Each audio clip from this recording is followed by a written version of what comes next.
माननीय अध्यक्ष महोदय,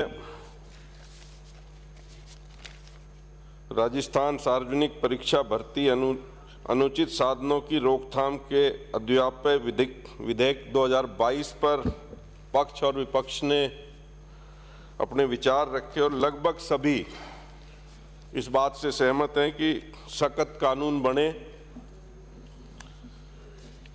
भावुक होकर नेता प्रतिपक्ष ने अपने विचार रखे और उसका मैं सहमत भी हूं उनकी बात से। सबसे पहले मैं कहना चाहूँगा कि जो हम सदन में बैठे हैं, अगर हम ये ठान लें कि भाई ये परीक्षाएं 100% हम ईमानदारी से कराएंगे तो निश्चित तौर पे परीक्षाएं होंगी। हम में से ही किसी का कॉन्स्टिट्यूंसी का, किसी के आसपास का, किसी का रिश्तेदार जब होता है तो हम भी इधर उधर हाथ पैर मारते हैं। सबसे पहले तो कानून बनाने की बात पे मैं कहता हूं कि कानून सख्त से सख्त बनाने का प्रयास किया है, जिसकी ज़रूरत महसूस हुई। मैं इस प्रकरण का जिस दिन पहले दिन एसओजी को पता लगा, मैं मुख्यमंत्री निवास पे किसी काम से था और मेरे आगे मुख्यमंत्री जी का, मैं 20 साल से उनके साथ काम कर रहा हूं। जब एसओजी से ऐसी खबर आई कि कोई सवाई माधोपुर और इधर से कुछ इस तरीके का है, उनके चेहरे पे उतना गुस्सा और सख्ती से उन्होंने कहा इसकी गहराई से जांच करो और जो भी मुलजिम है इसके अंदर उनको कटघरे में लाओ।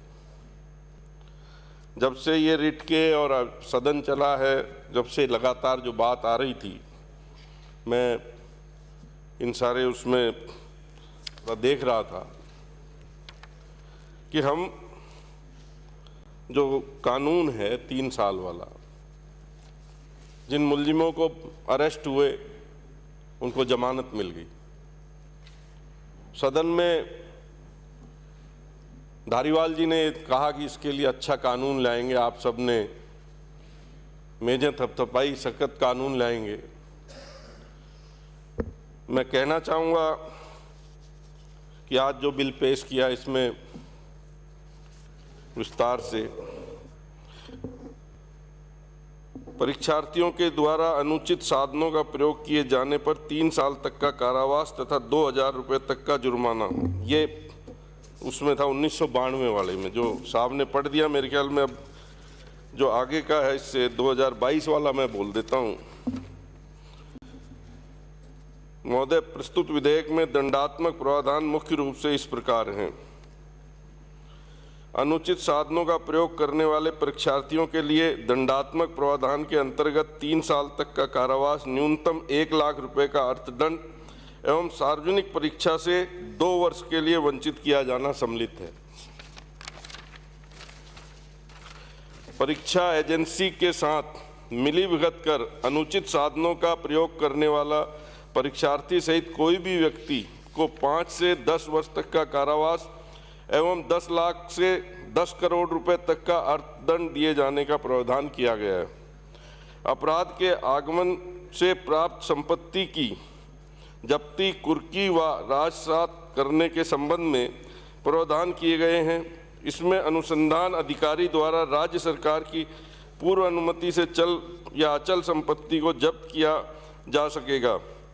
मैनेजमेंट या संस्था द्वारा अपराध करने उस संस्था को सदैव के लिए बैन व दोषी पाए जाने पर परीक्षा पर हुए खर्चे की भरपाई हेतु संस्था का प्रबंधन को संपत्ति की नीलामी की जाएगी।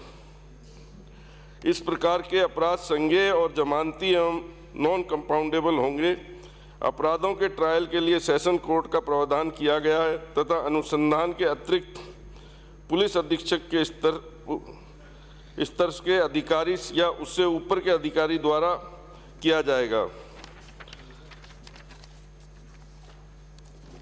विपक्ष के साथियों ने बहुत आरोप लगाए, बहुत सी बातें की। 2013 से 18 में 12 परीक्षाओं में से 5 परीक्षाओं के पेपर लीक हुए।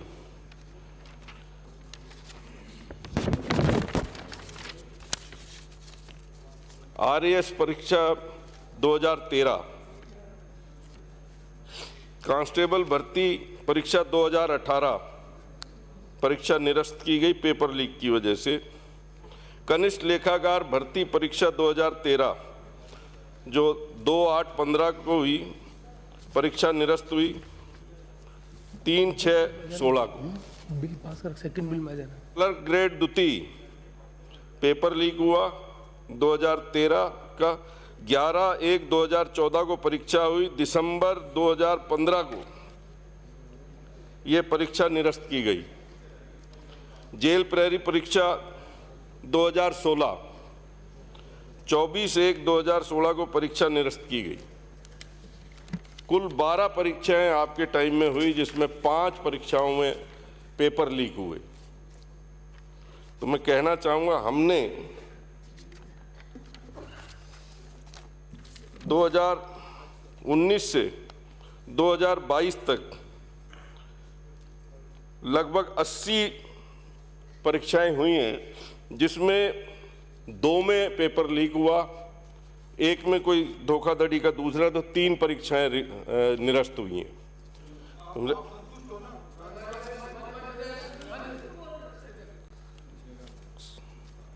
ये समाज के लिए बड़ा एक, राठौड़ साहब थोड़ा सहन शक्ति बढ़ाओ, थोड़ी सी। इसी तरह पूरे देश में अलग अलग जगह परीक्षाएं पेपर लीक हुआ। केंद्र सरकार की UGC नेट 2021 की परीक्षा, केंद्र सरकार की SSC CGS 2017, केंद्र सरकार अखिल भारतीय स्तर थल सेना के लिए सामान्य ड्यूटी सैनिक भर्ती 2021, उत्तर प्रदेश वगैरह वगैरह। इसमें इतनी सारी परीक्षाएं सब जगह पूरे देश में हैं। ये आरोप लगाना कि साहब ये जो कुछ पेपर लीक हुआ या कुछ हुआ, ये हमारे इस 3 साल के कार्यकाल में हुआ, हमें ये आरोप प्रत्यारोप से ऊपर उठ के, क्योंकि एक ऐसा समाज के लिए एक कलंक कहूँगा मैं, और जो कटारिया साहब की पीड़ा है। पिछली बार हम विपक्ष में बैठे थे जब ये पेपर लीक हुए, आपने तो जांच SOG को भी नहीं दी, लोकल पुलिस से जांच हुई है उसमें। तो इसके ऊपर हमें और आपको आने वाली पीढ़ी के लिए मिलकर के सोच के जो ये कानून बनाया, इसके सिवाय मॉरल ड्यूटी भी हमें अपनी बनानी पड़ेगी अंदर से, आत्मा से। और इस कानून को लागू करके हम आने वाले जो समय में, जैसे 3 साल की थी, तुरंत जमानत हो गई, कुछ सख्ती जरूर इससे आएगी। और ऐसा ये नहीं है कि ये कोई आखिरी कानून हो गया या आखिरी इसका, अगर इसमें समय के साथ और कोई उपाय आएंगे, कोई चीज़ें आएंगी, तो और इसमें धाराएं जुड़ जाएंगी। मैं इन्हीं शब्दों के साथ विपक्ष से भी कहूँगा कि आपने बहुत सी चीज़ों में अलग अलग सुझाव दिए। उसका राजेंद्र राठौड़ जी ने कहा कोचिंग सेंटर की जिम्मेदारी, तो कि ये ऑलरेडी हमने 2022 की धारा 9 में निर्धारित की है। संयम लोढ़ा जी ने कहा उसके लिए धारा 10 कोष्टक 2 में स्पष्ट प्रावधान है कि उस अधिनियम की किसी भी प्रावधान का उल्लंघन करने वाला व्यक्ति संस्था में प्रबंध तंत्र में दोषी होगा। तो ये सारी चीज़ें हैं। माननीय मुख्यमंत्री जी इस पे संवेदनशील हैं। हम रेगुलेटरी अथॉरिटी अलग से एजुकेशन के लिए ला रहे हैं, जिसके अंदर ये सारी चीज़ें जो कोचिंग के लिए आपने कहा, सेंटर्स के लिए कहा, प्राइवेट कॉलेजेस का, यूनिवर्सिटीज़ का, उसको उस एक अम्ब्रेला के नीचे ला के और उसके अंदर जो है उसके कंट्रोल, और कहना चाहूँगा कि जो अब IT का ज़माना है उससे जोड़ के इसको हम बहुत आगे ले जा कर के शिक्षा के स्तर को भी सुधारेंगे, और साथ में जो परीक्षाएं हैं इनमें और ज़्यादा हम लोग सख्ती के साथ काम करेंगे। इन्हीं शब्दों के साथ मैं